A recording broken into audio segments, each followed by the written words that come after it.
భారతీయుడు 2 2010 తర్వాత శంకర్ గారి ఫ్యాన్స్ కనే కాదు చాలా మంది ఫిల్మ్ లవర్స్ ఆయనలో వింటేజ్ మ్యాజిక్ ని మిస్ అవ్వడం మాత్రమే కాదు కనీసం ఒక నార్మల్ కంబ్యాక్ అయినా సరే విఎఫ్ఎక్స్ లేని ఒక డ్రామా ఫిల్మ్ ద్వారా ఎక్స్పెక్ట్ చేస్తున్నారు.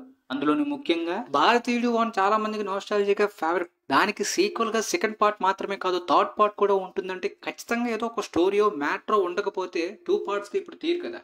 సో ఆ ఎక్స్పెక్టేషన్స్ తోటి ట్రైలర్ కానీ సాంగ్స్ కానీ అంత నెగిటివిటీ ఆ వైబ్స్ ఉన్నా సరే మూవీలో ఏదైనా మ్యాజిక్ జరిగిందా, థర్డ్ పార్ట్ కోసం హైప్ అయ్యేలాంటి మూమెంట్స్ ఏమైనా ఉన్నాయా, 3 hours డ్యూరేషన్ అంటే ఎంతో మ్యాటర్ లేకపోతే అంత డ్యూరేషన్ పెట్టరు కదా అనుకుంటే స్టార్టింగ్ నుండి అయితే మాత్రం స్టోరీ ఫాస్ట్ గా మూవ్ అయిపోద్ది. అంటే 2.0 లాగా వెంటనే వెళ్ళిపోద్ది అనమాట ప్రొసీడింగ్స్ అన్ని కూడా. కాకపోతే ఆ చాలా విజిలాంటీ సీన్స్ కానీ ఆ సొసైటీలో జరుగుతున్న అన్యాయాలని చూపించే సీన్స్ కానీ శంకర్ గారు డైరెక్ట్ చేసినట్టు లేదు. ఆయన స్టూడెంట్స్ కూడా పనికిరారేమో అనిపిస్తుంది. అంటే ఒకప్పుడే ఆయన అలాంటి సినిమాలు తీసేవారు, అంతెందుకు గైస్ అట్లీ కూడా ఇలా తీయడేమో ఇంకా బెటర్ గా తీస్తాడేమో అనేలాంటి మూమెంట్స్ చాలా వరకు ఆ సీన్స్ అన్ని కూడా మిలప్ జవారీ డైరెక్ట్ చేసినట్టు అనిపించింది.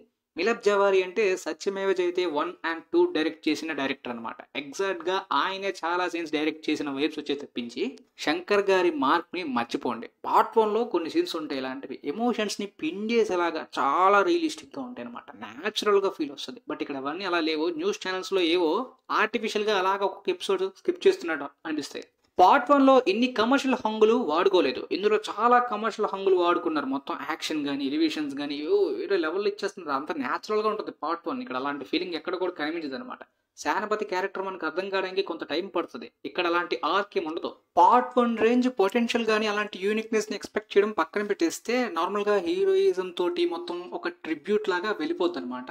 అండ్ మరీ ముఖ్యంగా ప్రాస్థెటిక్ మేకప్ బాగా ఆర్టిఫిషియల్ గా ఉండడం వలన కమల్ హాసన్ గారి యాక్టింగ్ చాలా సెన్స్ లో అంత స్పష్టంగా కనిపించదు. అదొక మైనస్ పాయింట్ అయింది. కానీ క్లైమాక్స్ కేవలం ఒక నార్మల్ ఫ్యాన్ సర్వీస్ లా కాదు, గూస్ బంప్స్ స్టఫ్ ఆల్మోస్ట్ ప్రతి ఒక్కరికి కనెక్ట్ అవ్వచ్చు అనిపిస్తుంది నాకు. స్టార్టింగ్ నుండి చాలా ఫ్యాన్ సర్వీస్ లాంటి మూమెంట్స్ ఉన్నా క్లైమాక్స్ వేరే level. One of the best point film కి. పార్ట్ 3 లో కమల్ హాసన్ గారి మీద ఎక్కువ ఫోకస్ చేయబోతున్నారు. మోస్ట్లీ సిద్ధార్థ్ మీద ప్రయత్నించడానికి ట్రై చేశారు. స్టార్టింగ్ లో రొటీన్ గా నార్మల్ క్యారెక్టర్ లా ఉన్నప్పటికీ సెకండ్ హాఫ్ ప్రీ క్లైమాక్స్ దగ్గర కొద్దిగా ఒక ఎమోషనల్ ఫ్యాక్టర్ వర్క్ అయినట్టు అనిపించింది నాకు. పార్ట్ 1 కి సేమ్ రేంజ్ లో మేనేజ్ చేద్దామని స్టోరీని ఈ విధంగా డిజైన్ చేసినట్టున్నారు క్యారెక్టర్స్ ని.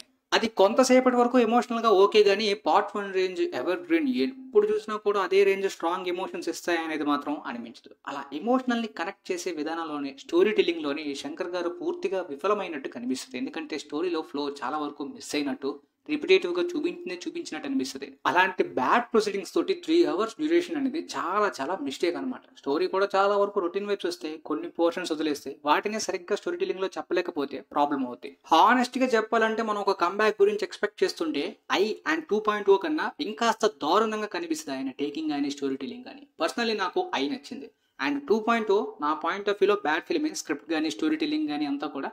కాకపోతే ఆ టేకింగ్ కానీ ఆ యాక్షన్ సీన్స్ కానీ ఇండియన్ సినిమాలో ఎంతవరకు చూడలేదే అనే వైబ్స్ ఇచ్చేలాంటి మూమెంట్స్ థియేటర్స్లో అలా వెళ్ళిపోతాయి.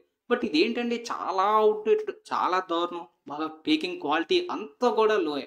అనిరుద్ బీజియం కూడా ఆ జగ అని ఒక బీజియం ట్రాక్ తప్పించి రిమైనింగ్ అంతా రాట్ అన్ని క్రాఫ్ట్స్ లో కూడా పడిపోయింది అనమాట సినిమా. అనిరుద్ కూడా దెబ్బేసాడు. ఇక పార్ట్ 3 ట్రైలర్ చూస్తున్నప్పుడైతే నాకు సైరా, రాజన్న అండ్ సుభాష్ చంద్రబోస్ అని ఒకప్పుడు పాత సినిమా ఉంటుంది, ఇలా ట్రిబులర్ కానీ చాలా సార్లే చూసేసిన ఫ్రీడమ్ ఫైట్ టెంప్లెట్ నే మళ్ళీ వాడబోతున్నారు. అది కూడా వర్క్ అయ్యేలాంటి వైబ్ ఎక్కడ కూడా కనిపించలేదు. అవును గైస్, అది కూడా ఆల్రెడీ ఎన్నోసార్లు చూసేసిన రొటీన్ ట్రాక్ నే మళ్ళీ చూపిస్తున్నారు. అది కూడా ప్రీక్వల్ గా ప్రెసెంట్ టైం నేను స్టోరీనే కనెక్ట్ కానీ మనం మళ్ళీ ఇంకొక పాస్ట్ ఆ పేట్రియాటిక్ గా అవసరమా అనిపిస్తుంది. శంకర్ గారికి ఒక డై హార్ట్ ఫ్యాన్ గా, కమల్ హాసన్ గారికి కూడా ఫ్యాన్ గా ఈ ఇండియన్ 2, ఇండియన్ 3 నేను మైండ్ లో డిలీట్ చేస్తాను. ఈవెన్ గేమ్ చేంజర్ మీద కూడా వదిలేస్తే తర్వాత ఏదైనా ఒక విజనరీ ప్రాజెక్ట్ ఆయన రేంజ్ కంబ్యాక్ ఇవ్వాలి. అప్పుడే నేను సాటిస్ఫై అవుతాను. ఆ కంబ్యాక్ ఎలా అవ్వాలంటే మొత్తం రీసౌండ్ అయిపోవాలి. ఇండియా అంతా కూడా 1000 కోట్లు వచ్చేలా కనిపించాలి. ఆ రీసౌండ్ కే రెస్పాన్స్ సరిపోద్ది ఒక ఫ్యాన్ గా. ఎల్సీలోని లోకేష్ కనకరాజు గారు మరొక విక్రమ్ లాంటి ఫిల్మ్ కమల్ హాసన్ గారికి ఇచ్చేస్తే చాలు, కంప్లీట్ గా సంతృప్తిగా ఉంటుంది. వేరే లెవెల్ ఎక్స్పీరియన్స్ అసలు విక్రమ్. ఫైనల్గా ఈ ఫిల్మ్కి నేను ఇస్తున్న రేటింగ్ 4.5/10. ఈ 4.5 కూడా ఎందుకు ఇస్తున్నానంటే 0.5 కొన్ని హీరోయిక్ మూమెంట్స్కి, కొన్ని ఆ స్టార్టింగ్ నుండి కొన్ని ఎలిమెంట్స్కి, ఇక రిమైనింగ్ 2 పాయింట్స్ అయితే క్లైమాక్స్ ఫైట్కి, ఇక రిమైనింగ్ 2 పార్ట్స్ అయితే సిద్ధార్థ్ గారి న్యాచురల్ పర్ఫార్మెన్స్, ఆ ఎమోషనల్ సీన్లో ఒకటి బాగా పండింది, అదొక్కటి నాకు కనెక్ట్ అయింది, అదొక్కటి గుడ్. దానికి ఏమైనా ఆ సాంగ్స్లో విజువల్స్ కానీ ఆ గ్రాండియర్ టేకింగ్ ఇంకొన్ని పాయింట్స్ యాడ్ చేద్దామంటే డబ్బులు వేస్ట్ చేసినట్టు అనిపించింది నాకు. ఆ క్యాలెండర్ సాంగ్ కానీ చాలా సాంగ్స్లోని బ్యాక్గ్రౌండ్ సెట్స్ కానీ విపరీతంగా ఖర్చు పెట్టేశారు. కాస్ట్యూమ్స్ కానీ వాటికి చాలా డబ్బులు వేస్ట్ అయిపోయాయి బడ్జెట్కి. అవసరం లేదు. ఓవరాల్‌గా నా రివ్యూ మీకు క్లారిటీగా అర్థమైంది అనుకుంటా. బాగా నీరసం వచ్చేసింది చాలా వరకు ఆ స్టోరీ టెల్లింగ్‌కి గానీ, ప్రతి సీన్‌కి గానీ. ఇక మర్చిపోతున్నాను కంప్లీట్‌గా మైండ్‌లో డిలీట్ చేసేస్తున్నాను. మీకైతే నా రివ్యూ క్లారిటీగా అర్థమైంది అనుకుంటా. వీలైతే ఈ వీడియో మీ ఫ్రెండ్స్‌కి కూడా షేర్ చేయండి. And thanks for watching guys.